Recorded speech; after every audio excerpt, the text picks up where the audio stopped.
여러분 잘 쉬셨나요? 전산세무 2급 3주차 2차 시가 됐습니다. 수업 진행하도록 하겠습니다. 이번 시간부터는 소득세에 대해서 살펴보도록 하겠습니다. 자, 소득세 하면은 그렇죠. 개인이 소득을 얻었을 때 나라에서 세금을 부과하는 걸 소득세, 그래서 국세에 해당이 됩니다. 즉 나라에서 부과하는 세금입니다.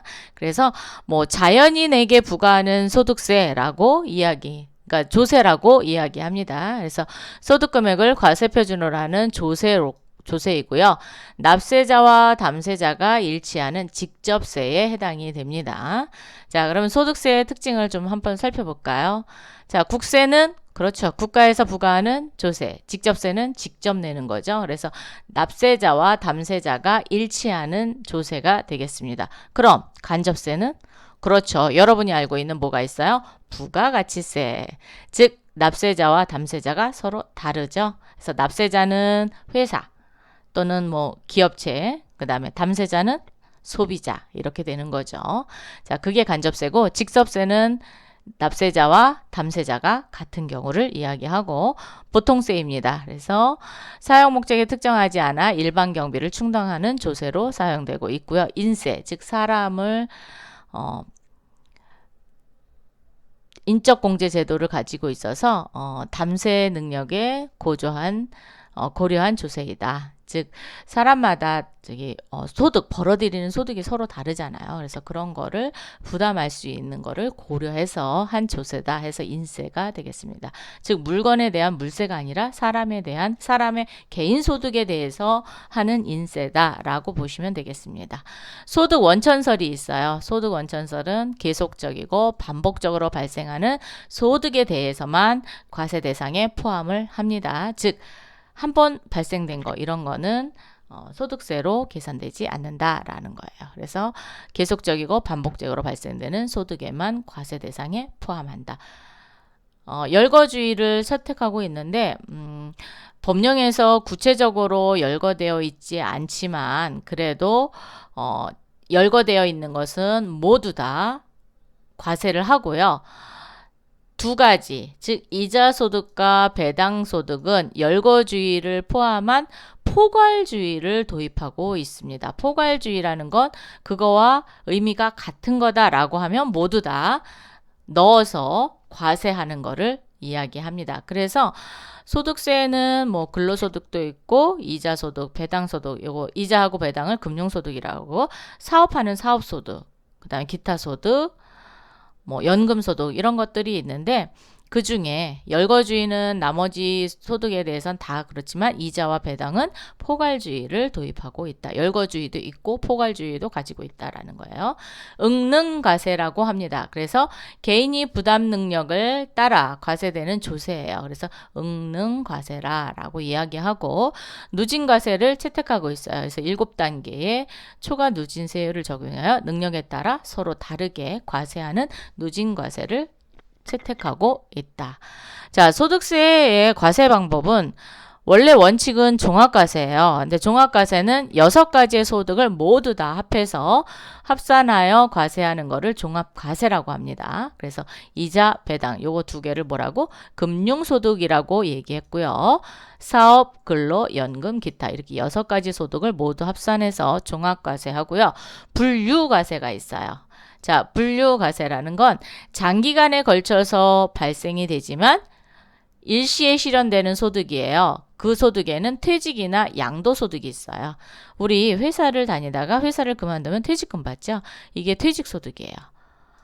그리고 양도소득은 뭐 집을 가지고 있다가 판매를 했다든가 이런 경우는 양도소득이잖아요. 그러면 장기간에 걸쳐서 발생이 되지만 일시에 실현되는 거죠. 즉 파는 시점, 퇴직은 퇴직하는 시점에서 소득이 실현이 되잖아요. 이런 경우는 분류과세를 합니다. 자, 분리과세를 하는 거는 원래는 종합소득세 이렇게 합산해서 해야 되는 거예요. 그런데 그냥 세금을 내고 땡치는 거 이런 거를 분리과세라고 해요. 거기에는 2천만 원 이하의 금융소득이라든가 일용근로소득의 근로소득 일용근로자의 근로소득도 근로소득이거든요. 이거는 분리과세예요. 그래서 세율을 납부하고 그걸로 끝내는 거. 이게 분리과세. 그 다음에 뭐 복권 당첨 소득이라든가 이런 일부 소득이 원천징수함으로써 과세가 종결되는 거를 분리과세라고 합니다. 그래서 분리과세는 종합과세에 더하지 않습니다. 자, 그래서 이렇게 과세 방법에는 세 가지가 있다. 종합, 분류, 분리 이렇게 세 가지가 있다. 보시면 됩니다. 과세기간 및 확정, 신고기한을 좀 볼까요? 과세기간은 그렇죠. 1월 1일부터 12월 31일까지 해서 언제 확정 신고해요? 다음 해 5월 31일까지입니다. 그래서 5월 1일부터 5월 31일까지 언제든지 신고하시고 납부하시면 됩니다. 자, 사망했을 때는 1월 1일부터 시작을 해서 사망하는 날까지. 그래서 상속 개시일에 속하는 달의 말일부터 6개월이 되는 날까지 확정 신고를 하시면 됩니다. 출국은 출국한 날까지. 그래서 언제 신고해요? 전일에 신고합니다. 왜냐하면 출국하는 날 신고할 수는 없잖아요. 그래서 내일 출국한다. 그러면 내일까지 계산해서 출국일 전일에 확정 신고를 하고 나가는 겁니다. 그래서 출국 시 이렇게 서로 과세기간과 확정 신고 기간이 서로 다르다. 자, 시작점은 무조건 1월 1일부터 책정이 되고 있습니다. 자, 납세 의무자를 좀 살펴볼까요? 자, 납세 의무자는 과세소득을 개인이 과세소득을 얻잖아요. 그럴 경우 거주자와 비거주자를 좀 서로 나눕니다. 그래서 거주자는 밑줄 그으세요. 183일. 우리나라에 183일 이상 거소를 둔 개인은 거주자라고 분류를 하고요. 비거주자는 거주자가 아닌 모든 개인을 비거주자라고 합니다. 그래서 이 183일이 매우 중요해요. 자, 이럴 경우에 의무가 서로 좀 달라요. 국내 원천소득과 국외 원천소득 모두에 대해서 소득세 납세 의무를 지는 건 거주자, 비거주자는 외국 거는 안 칩니다. 그래서 국내 원천소득에 한해서만 소득세 납세 의무를 집니다. 그래서 거주자와 비거주자가 서로 다르다. 납세지는 거주자는 주소지가 되겠고요. 만약에 주소지가 불분명하다 그러면 살고 있는 거소지가 되겠습니다. 비거주자는 국내 사업장 소재지가 되고요. 만약에 국내 사업장이 없는 비거주자다 그러면 국내 원천소득이 발생하는 장소가 되겠습니다. 그래서 뭐 어떤 회사다 그러면 회사가 납세지가 되겠죠. 자, 이렇게 판정이 되어 있습니다. 금융소득에 대해서 살펴보도록 하겠습니다. 자, 금융소득은 이자소득과 배당소득을 금융소득이라고 합니다. 자, 이자소득은 뭐 채권이나 증권의 이자 또는 할인액 할 때 보유기간 이자 상당액을 포함을 하고 있습니다. 즉 빌려준 금액과 뭐 할인을 했으면 할인 아니면 이자 있으면 이자. 그래서 그 이자액에 대해서 과세를 하는 거가 되겠고요. 예금의 이자. 그래서 뭐 국내외 이자 이거 불문합니다. 예. 그리고 상호 신용계나 신용부금 이런 이자도 포함을 하고 있고요. 저축성 보험의 보험 차익이라고 있어요. 자, 저축성 보험의 보험 차익은 조금 다릅니다. 그래서 보험기간이 10년 이상이고 납입보험료 합계가 1억 원 이하인 저축성 보험료는 비과세하고요. 보험기간이 5년 이상이고 매월 납입하는 보험료가 150만 원 이하인 월 적립식 저축성 보험이 아닌 것만 보험 차익에 넣습니다. 그러면 최소 몇 년은 지나야 돼요? 5년은 지나야 되겠죠. 그죠? 자, 종신형 연금보험은 비과세합니다. 네. 그러면 5년 이하는 그렇죠. 거기에 대한 이익이 생겼다. 그러면 이자 소득으로 분류를 해서 원천징수합니다. 자, 비영업이익 대금 비영업대금 이익. 네. 요거는 사업성이 있는 경우는 사업소득으로 즉 우리 그 돈 빌려주는 사람들 있죠? 그런 사람들은 사업소득에 해당이 돼요. 그런데 개인이 빌려주거나 뭐 기업이 개인한테 빌려줬을 때 이런 경우에는 비영업대금의 이익이라고 이야기합니다. 그래서 이런 거에 유사한 금전거래로 인해서 이자를 받았다. 그러면 이자소득에 들어가고요. 이자소득에서 제외되는 경우가 있어요. 자, 외상매출금의 지급기일이 연장하여 추가로 받은 금액, 이런 거는 소비 대차로 전환한 경우에는 이자소득이지만 전환하지 않은 경우에는 사업소득으로 분류를 합니다. 그래서 이게 소득이 조금씩 달라요. 네. 자, 사업활동과 관련하여 발생한 이자 성격의 소득은 사업소득입니다. 왜? 사업활동과 관련해서 발생됐잖아요. 우리 재무상태표에 재무상태표가 아니라 손익계산서에 이자소득 있잖아요. 그게 여기에 이자소득, 여기에 사업소득이에요. 그게. 그리고 개인으로 봤을 때 이자소득으로 분류를 하는 거죠. 손해배상금에 대한 법정이자는 계약의 위약이나 해약이 원인에 대해서 법정이자를 받았다. 그러면 기타소득이고요. 다른 기타의 원인으로 법정이자를 받았으면 과세에서 제외를 합니다. 그래서 손해배상금에 대해서는 제외하는 부분들이 조금 있어요. 자, 이번에는 비과세 좀 보겠습니다. 이자가 비과세 되는 소득은 공익신탁이익과 노인, 장애들을 위한 생계형 저축에서 발생한 이자 소득은 비과세입니다. 그래서 여러분이 금융기관에 가서 비과세 혜택을 받는데 통장을 만들고 싶다 그러면 그 비과세 받는 통장이 있어요. 그래서 그런 거는 생계형은 그렇게 되고요. 또 생계형이 아닌 부분들도 비과세 되는 혜택들이 조금 있습니다. 그리고 재형저축에서 발생되는 이자소득은 몽땅 다 비과세가 됩니다. 자, 이자소득세는 어떻게 계산하느냐? 이자소득의 총수익금액 비과세 소득과 분리과세 소득은 제외한다. 자, 분리과세 얼마라 그랬죠? 그렇죠. 2천만 원까지는 분리과세가 된다 그랬죠? 그래서 그 소득을 빼고 금액이 있는 경우에 총수익 금액을 잡으시면 됩니다. 자, 이자소득에는 필요경비가 없습니다. 그게 하나의 특징이에요. 자, 이자소득의 수입 시기를 좀 살펴보겠습니다. 채권, 이자, 할인액은 무기명, 이름이 없는 경우는 실제 지급받은 날이고요. 기명인 경우에는 약정의 이자를 지급하기로 한 날이 서로 다릅니다. 그래서 이름이 있느냐 이름이 없느냐에 따라서 실제 지급받는 날이냐 아니면 약정에 의해서 이자 지급일을 얘기하느냐 그게 서로 다르고요. 보통예금, 정기요금, 정기적금, 부금 이런 이자 실질적으로 이자를 지급받는 날이 되겠고요. 자, 원본 전입 특약이 있는 경우에는 원본 전입일이 되겠습니다. 즉 통장에 찍히는 날이 되겠죠. 네. 자, 통지예금의 이자는 인출일이 되겠고요. 환매 조건부 채권, 증권 매매 차익은 환매수일 또는 환매도일이 되겠습니다. 저축성 보험 차익은 해지한 날. 그래서 보험금 또는 환급의 지급일. 그 다음에 기일 전에 해지를 했을 때는 해지일이 되겠죠. 비영업 대금의 이익은 약정에 의해 지급한 날. 또는 약정이 없을 경우에 그 이자를 지급한 날을 수입 시기로 보시면 되겠습니다. 대부분이 약정에 의하면 상환일 또는 그 지급일 그렇게 보시면 되고 기일 전에 상환했을 때는 상환일 아니면 그 전에 받았다 그러면 이자를 실제로 받은 날 이렇게 알고 계시면 더 좋을 것 같습니다. 이번에는 배당소득 가겠습니다. 285페이지 오세요. 자, 금융소득에 이제 배당소득인데 배당소득은 이익배당이 있어요. 그래서 실지배당을 의미합니다.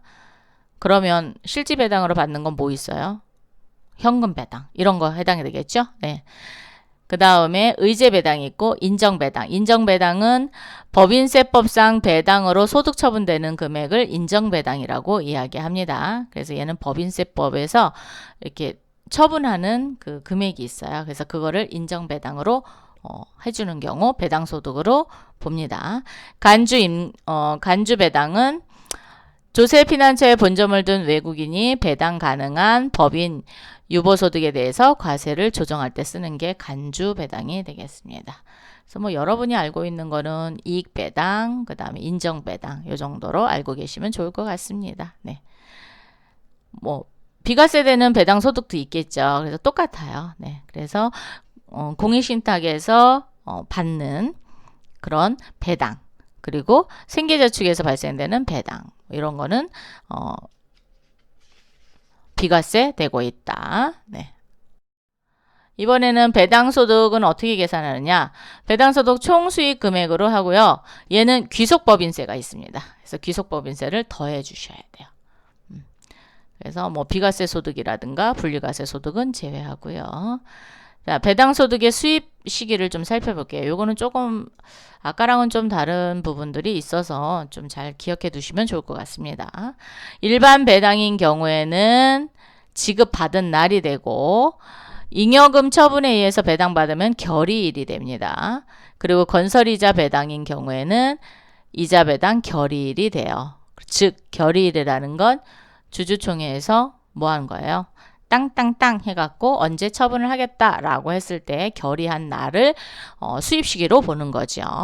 의제 배당인 경우에는 의제라는 것은 실질적으로 일어나지 않았지만 일어난 걸로 간주하는 거죠. 그래서 의제 배당은 감자를 하거나 해산, 합병 분할, 그다음에 자본 전입하는 경우가 있습니다. 이럴 때는 뭐 감자 결의일 또는 퇴사 탈일 퇴사 탈퇴일, 그러니까 회사를 그만두는 해, 그런 때에 해당이 되고, 해산하는 경우는 자녀 재산가일의 확정일이에요. 해산하는 경우는. 그 다음에 합병 분할은 등기일입니다. 그래서 등기일이 꼭 그 의제 배당 수입 시기가 되겠고요. 자본 전입하는 경우에는 결의일. 이사회에서 뭐 자본을 전입하겠다라고 이야기하는 그 날이 되겠죠. 법인세법에 따라서 처분된 배당은 결산 확정일입니다. 여기 밑줄 좀 그어놓으세요. 법인세법에 따라 처분된 배당은 결산 확정일입니다. 자, 요게 좀 다르고요. 자, 금융소득의 종합과세에 대해서 살펴볼게요. 종합과세는 무조건 분리과세 할 수 있는 게 있고 무조건 종합과세를 하고 조건부 하는 경우가 있습니다. 세 가지 방법이 있어요. 자, 무조건 분리과세는 비실명 이자와 배당소득인데 42%와 90%입니다. 자, 얘는 무조건 분리과세입니다. 이걸로 땡칩니다. 그리고 법원보증금에 대한 이자는 14% 띄고 끝냅니다. 무조건 종합과세는 여기 국외 밑줄 그으세요. 국외, 국내에서 받은 게 아니라 국외예요. 국외에서 받은 이자나 배당소득은 무조건 종합과세에 포함시키셔야 됩니다. 그리고 출자 공동사업의 배당소득도 무조건 종합과세입니다. 자, 얘는 25%. 조건부 종합과세는 해도 되고 안 해도 되는 거죠. 즉 분리과세를 선택해도 되고 종합과세를 선택하셔도 되는 겁니다. 이 합계 금액은 2천만 원입니다. 그래서 이자, 즉 금융소득이에요. 이자와 배당소득을 모두 더해서 2천만 원을 초과하면 종합과세 해야 되고 2천만 원 이하인 경우는 분리과세 합니다. 세율은 14%입니다. 비영업대금은 25%가 되겠습니다.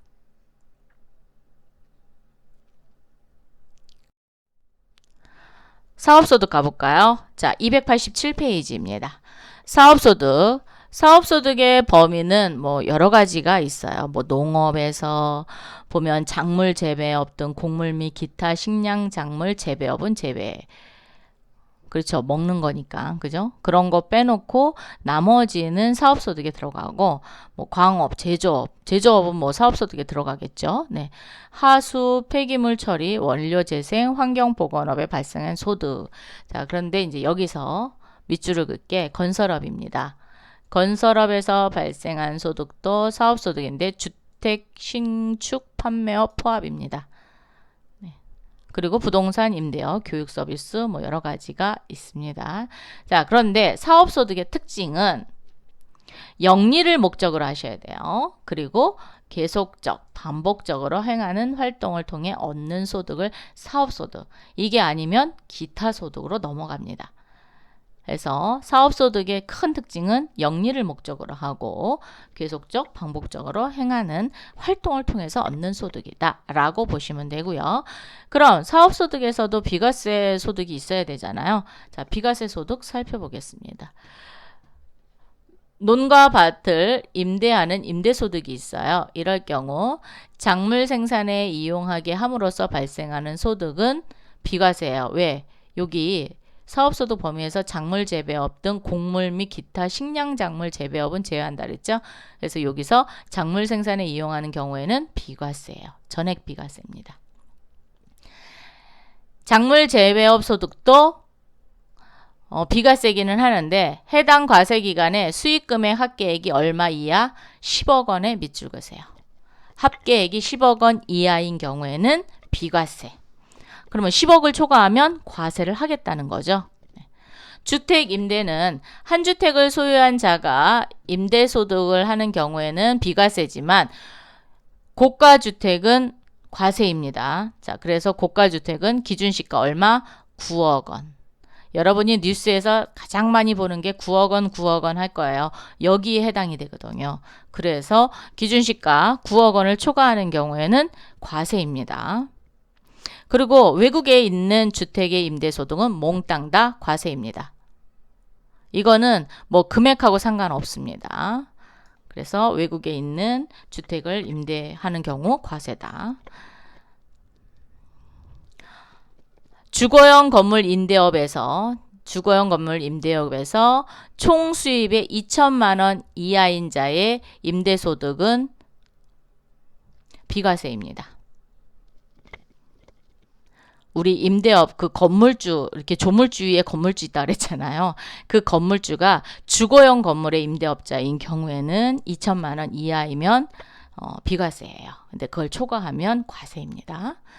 농어가부업 소득, 부업소득이요. 농가부 업규모의 축산 있죠. 축산은 전액 비과세고요. 고공품이나 민박, 음식물 이런 거 특산물 제조하는 경우에는 축산소득과 합산하여 3천만 원을 한도로 하여 비과세입니다. 그럼 3천만 원까지 비과세라는 거예요. 전통주인 경우는 1,200만 원. 그리고 산림소득은 5년 이상인 임목의 벌채나 양도인 경우에는 600만 원까지가 비과세입니다. 어로업은 5천만 원 이하예요. 연근의 내수에서 발생된 소득은 비과세가 되겠습니다. 5천만 원입니다. 네. 자, 이렇게 해서 비과세 사업소득의 종류도 알아봤습니다. 자, 사업소득의 과세 방법에 대해서 살펴볼 거예요. 자, 사업소득은 종합과세 표준에 합산해서 기본세율을 정해서 과세를 해요. 자, 이럴 경우에 이제 원천징수 대상이 되는 사업소득이 있어요. 그런 경우와 그 다음에 종합소득세로 계산되는 경우 한번 살펴볼게요. 자, 원천징수 대상소득은 뭐 의료비 보건 용역이나 또는 인적 용역인 경우에는 3%의 세율을 정합니다. 자, 3% 이렇게 원천징수해서 3% 띄고요. 봉사료인 경우에는 부가가치세 면제되는 뭐 접대부라든가 댄서 이런 경우 이런 거를 제공하고 노래방 도우미 이런 것처럼 제공을 하고 봉사료 수입의 금액을 원천징수해요. 몇 프로 하냐면 5% 하는데 이 봉사료 금액이 20%를 초과할 때만 해당이 됩니다. 즉 그러니까 이렇게 카드나 뭐 이렇게 했는데 10만 원 줬는데 20%를 내려면 얼마야 돼요? 2만 원 이상 돼야 되죠. 그래서 그럴 경우에 5%를 띄는 게 원천징수입니다. 그래서 봉사료 수익금액으로 별도로 정리를 하고요. 모두 다 종합과세 하시면 됩니다. 자, 그런데 보험 모집수당과 모집수당, 방문 판매수당, 그 다음 의료 음료 외판원 이런 분들은 연말정산 대상이에요. 그래서 연말정산해서 사업소득을 하시고 이 부분에 대해서 더 많이 저기가 되는 경우에는 어떻게 해요? 종합과세에 합산해서 내시면 되겠습니다. 네. 자, 사업소득 금액을 계산하는 계산식은 총수익 금액에서 비과세 소득은 제외하겠죠. 자, 총수익 금액에서 필요경비라는 걸 뺍니다. 자, 그러면 총수익 금액은 뭐고 필요경비는 뭔지를 한번 살펴볼게요. 총수익 금액은 넣는 게 있고 산입되지 않는 게 있습니다. 그래서 매출액. 매출액에서 뭔 빼야 돼요? 그렇죠. 매출환입, 애누리, 할인은 뺍니다. 그리고 거래 상대방으로부터 받은 장려금도 총수익 금액에 포함합니다. 그리고 자산 수중 이익이라든가 채무 면제 이익도 포함. 보험 차익도 포함. 그런데 사업과 관련된 사업용 자산의 손실로 취득해야 돼요. 개인적으로 한 거는 여기 안 들어가겠죠. 그죠? 그 다음에 보험 일시금 신탁이익 등 보험 차익. 관세 환급 등 필요경비로 지출된 세액의 환입액. 다시 들어온 돈. 복식부기 의무자가 사업용 유형자산을 양도함으로써 발생된 소득도 총수익 금액에 산입을 시킵니다. 그러면 불산입하는 게 있겠죠. 포함되지 않는 거. 부가가치세, 매출세, 뭐 소득세, 뭐 주세 이런 거는 해당이 안 됩니다. 자산 수중 이익이나 채무 면제 이익 중에 2월 결손금에 충당한 금액은 총수입 금액에 포함하지 않습니다. 자기가 생산한 제품을 다른 제품의 원재료로 사용한 경우에도 수익금액에 불산입하시고요. 전년도 2월 된 소득금액은 당연히 불산입 되겠죠. 그 다음에 국세환급, 가산금, 환부이자, 가오납 환급이자 이런 것들은 총수익금액에서 불산입합니다. 그럼 필요경비는 어떻게 되나 한번 볼까요? 원재료 매입가격 그리고 부대비용은 필요경비에 해당이 됩니다. 이때 매입애누리 환출 할인은 제외하고요. 거래 수량 또는 거래 금액에 따라 상대에게 지급하는 장려금 얘도 필요경비에 넣습니다. 즉 우리 회사가 거래처한테 준 장려금입니다. 종업원의 급여 네 해당됩니다. 제세공과 퇴직급여 보장법에 따라서 부담하는 연금보험료도 해당이 되고요. 아니면 종업원이 하는 기여형, 그죠? 그런 경우에 부담금도 해당이 됩니다. 그리고 국민건강보험, 고용, 보험료와 신탁부금, 공제부금도 필요경비에 산입이 되고요. 단체 순수 보장성 보험, 단체 환급 보장성 보험료의 보험료도 불산입, 자산의 평가차손, 업무용 승용차 취득 유지 관리에 대한 비용과 감가상각비 800만 원을 한도로 해서 감가상각비는 800만 원 그리고 전체는 1,500만 원까지 필요경비에 산입할 수 있어요. 필요경비 불산입하는 경우에는 부가가치세, 개별소비세, 환경세, 미납액 이런 것들은 불산입. 자, 대표자 급여 밑줄 그으세요. 사업소득의 대표자 급여는 필요경비에 불산입합니다. 벌금, 과료, 과태료, 가산금, 체납, 가산세 이런 것들은 다 불산입. 왜? 잘못하고 낸 돈이잖아요. 그래서 불산입합니다. 위반한 경우에 공과금도 불산입. 건설자금 이자와 채권 불분명 사채 이자는 불산입합니다. 요거 밑줄 좀 걸으세요. 채권자 불분명 사채 이자는 반드시 불산입합니다. 가사 관련 경비와 업무 무관 경비 당연히 불산입하죠. 접대비, 필요경비의 불산입액, 즉 한도 초과 비용은 불산입합니다. 선급비용도 불산입합니다. 그래서 필요경비 불산입되는 것은 필요경비에서 다 빼야 돼요. 빼는 게 아니라 필요경비에서 빼면 안 돼요. 그래서 총수익 금액에 거기에 포함이 된다라고 보시면 되겠죠. 자, 이렇게 해서 사업소득 알아봤고요. 근로소득 알아보도록 하겠습니다. 교재는 291페이지입니다. 자, 근로소득의 범위가 나와 있어요. 자, 근로소득은 근로를 제공하고 받는 봉급, 월급, 뭐 임금 이런 게 되겠죠. 그 다음에 그렇죠. 주주총회 또는 사업총회에 따라서 결의된 상여금, 즉 잉여금 처분에 의한 상여가 되겠습니다. 그 다음에 법인세법에 따라서 상여로 처분되는 경우가 있어요. 이거를 인정상여라고 했죠. 그래서 인정상여도 근로소득에 들어갑니다. 퇴직함으로써 받은 소득으로서 퇴직소득에 속하지 않는 소득은 근로소득의 범위에 들어갑니다. 자, 종업원이나 또는 대학의 교직원이 지급받는 직무발명 보상금이라는 게 있어요. 그래서 재직기간 중 수령하는 경우에는 근로소득에 포함하는데 얼마까지가 비과세냐면 500만 원이 비과세입니다. 그리고 퇴직 후에 수령하는 경우에 기타 소득으로 들어가요. 그래서 얘도 500만 원까지가 비과세가 되겠습니다. 자, 그 다음에 각종 수당 뭐 있죠? 식대, 그죠? 뭐 자가운전 보조금, 뭐 육아수당, 그 다음 직책수당, 뭐 자격증 수당 이런 거 다 수당 근로소득에 들어갑니다.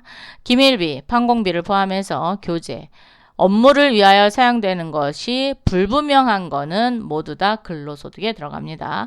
그런데 분명한 거는 그렇죠. 접대비로 정리하시면 되겠죠. 종업원이 받는 공로금, 위로금, 학자금도 근로소득에 들어갑니다. 여비의 명목으로 받는 월액의 급여도 근로소득에 들어가고요. 주택을 제공받음으로써 얻는 이익도 근로소득의 범위에 들어갑니다. 그럼 근로소득으로 보지 않는 소득이 있어요. 자, 보지 않는 소득. 우리사주 조합원이 우리사주를 취득한 이익은 근로소득으로 보지 않습니다. 네, 밑줄 그어놓으세요. 네.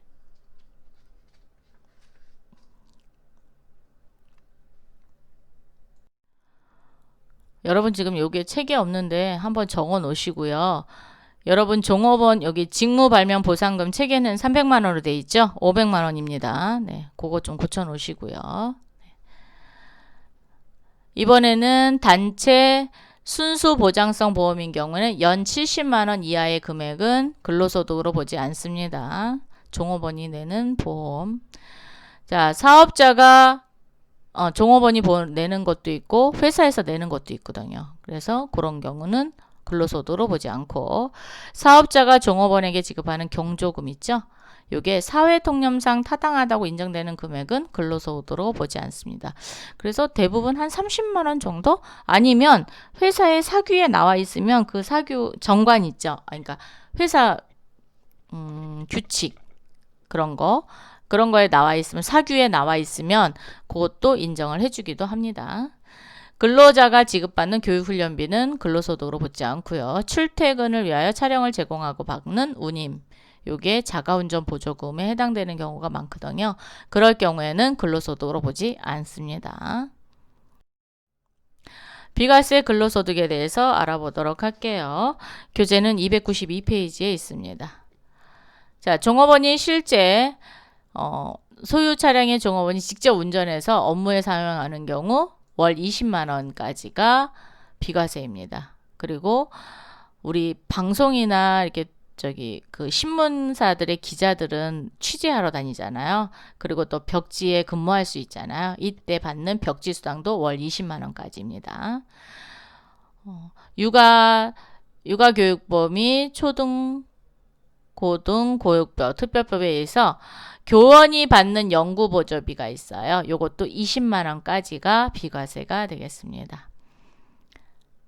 자녀의 보육과 관련돼서 이걸로 보육수당이라고 이야기를 하는데 월 10만 원이 되고요. 식사. 그런데 음식물을 제공받지 않은 근로자예요. 이 밑줄. 음식물을 제공받으면 과세입니다. 식사 대 받은 거. 그런데 음식물을 제공받지 않는 근로자가 받는 식대는 10만 원까지가 비과세가 되겠습니다. 근로자가 사내급식 또는 이와 유사한 방법으로 제공되는 식사는 전액이에요. 천재지변, 재해로 인해서 받는 급여도 한도가 없고요. 쭉쭉 해서 어디 오시냐면 여기요. 12번 오겠습니다. 국외에서 근로를 제공하고 받는 보수가 있어요. 이거는 월 100만 원인데 현장에서 근무하시는 분, 원양어선 타시는 분 이런 분들은 조금 힘들게 일하시잖아요. 그래서 300만 원까지가 비과세가 되겠습니다. 자, 그래서 국외에서 근로하시는 분들은 월 100만 원이지만 현장에서 일하시는 분, 원양어선 타시는 분 이런 분들은 월 300만 원까지 비과세이다. 공장, 광산 근로자, 업, 그리고 돌봄, 미용, 초과수당 있죠. 이거를 야간 근로수당이라고 아니면 그렇죠. 야간 근로수당이라고 생각하시는 분들도 있죠. 예. 그래서 자기가 일하는 시간 외에 버는 초과 근무 수당이 되겠습니다. 요거는 월정급여가 210만 원 이하여야지 되고요. 자, 밑줄 월정급여가 210만 원 이하. 직전 과세기간의 총급여가 얼마요? 3천만 원 이하인 근로자만 해당이 됩니다. 그래서 얼마까지? 연 240만 원까지 비과세 혜택을 받을 수 있습니다. 그런데 광산 근로자와 일용 근로자는 전액 인정해주고 있어요. 240만 원까지 한도 없고요. 전액 인정해 줍니다. 네. 그래서 그것만 조심하시면 될 것 같습니다. 근로소득을 계산 한번 해볼까요? 근로소득 금액 계산 294페이지에 있습니다. 근로소득 금액은 총급여에서 근로소득 공제를 해줍니다. 근로소득 공제는 500만 원부터 1억 원 초과까지 70, 40, 15, 5, 20%의 이 금액을 빼는 겁니다. 근데 한도는 얼마? 요게 올해 바뀌었어요. 한도 2천만 원까지만 빼줍니다. 2천만 원 초과하는 경우 그건 안 빼줘요. 네, 그래서 총급여에서 근로소득 공제를 해주는데 한도는 2천만 원까지다 라는 거예요. 대신 요거는 근로소득 즉 상용직 근로자에 대한 근로소득을 계산하는 거고 일용 근로자에 대해서는 총급여액에서 1일당 15만 원을 공제하고 근로소득 금액을 계산합니다. 네. 거기서부터 이제 과세표준이 되면서 뭐를 하는 거예요? 세율을 곱해서 산출세액을 계산해 내는 거거든요. 그래서 일용 근로자는 1일당 15만 원 공제. 근로소득을 과세하는 방법은 자, 일반 근로자와 일용 근로자가 있죠. 자, 일반은 뭐 간이세액표에 의해서 계산되는데 원천 징수하여 징수가 속한 달에 다음 달 10일까지 반드시 소득세를 납부하셔야 됩니다. 연말정산인 경우에는 당해년도 다음 연도 2월분 근로소득을 지급할 때까지 퇴직하는 사람은 퇴직하는 달에 근로소득을 지급한 때에 반드시 소득세를 내셔야 됩니다. 자, 일용 근로자인 경우에는 1급여액에서 근로소득 공제 얼마 해준다 그랬어요? 15만 원 해준다 그랬죠? 자, 15만 원을 뺍니다. 그리고 6%의 세율을 곱해서 여기에 다시 근로소득 세공제라는 게 있어요. 산출세액의 55%를 빼준 나머지를 가지고 세액을 계산을 합니다. 자, 요때 나오는 게 일용 근로소득의 소득세가 되겠습니다. 네. 근로소득의 수입 시기를 보면은 급여 같은 경우, 임금인 경우는 근로를 제공한 날. 잉여금 처분에 의한 상여는 결의일이 되겠죠. 처분 결의일. 인정상여인 경우에는 근로를 제공한 날입니다. 주식 매수 선택권은 행사한 날이 되겠고요. 임원 퇴직소득 한독 초과액인 경우에는 지급을 받거나 지급받기로 한 날을 근로소득의 수입 시기로 보시면 될 것 같습니다. 연금소득 가보겠습니다. 자, 연금소득은 공적연금과 사적연금으로 나누어지고 있어요. 자, 그래서 뭐 공적연금법에 의해서 받는 뭐 각종 연금이라든가 뭐 연금계좌에서 수령하는 뭐 연금 이런 것들이 해당이 되겠죠. 자, 그래서 공적연금은 종합과세하고요. 사적연금은 1,200만 원까지 선택적 분리과세가 가능합니다. 그럼 공적연금에는 어떤 게 있냐? 국민연금, 직역, 그 다음에 국민연금과 직역에 연계해서 연계노령, 연계퇴직연금 이런 것들이 있어요. 그래서 사립학교 교직원 연금법에 의해서 뭐 공적연금을 받는 경우도 있고요. 공무원연금법, 군인, 별정, 우체국법에 각종 연금이 해당되고 사적연금이라는 것은 퇴직연금. 그래서 연금 형태로 퇴직자가 지급받는 연금이에요. 일시금으로 받으면 안 됩니다. 근로자 퇴직급여 보장법에 닿는 연금, 그리고 개인연금, 기타 연금소득이 있습니다. 그래서 연금소득은 공적과 사적으로 나누는데 공적은 종합과세하고 사적은 1200만 원 이하까지 선택적 분리과세를 한다라고 보시면 될 것 같습니다. 비과세 연금소득에 대해서 살펴보겠습니다. 비과세 연금소득은 공적연금관련법에 의해서 유족연금, 자, 유족연금, 장애연금, 상위, 연계노령, 유족, 연계퇴직 유족연금은 비과세가 됩니다.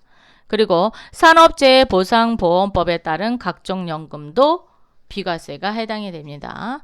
국군포로 송환 및 대우에 관한 법률에 의해서 국군포로가 받는 연금도 비과세가 되겠습니다. 자, 연금소득 계산은 총 연금액에서 연금소득 공제를 하는데 연금소득 한도는 900만 원이 한도가 되겠습니다. 이렇게 이루어지고 있어요. 자, 이렇게 해서 소득세에서 연금소득까지 이번 시간에 했고요. 잠시 쉬었다가 또 이어서 하도록 하겠습니다. 수고하셨습니다.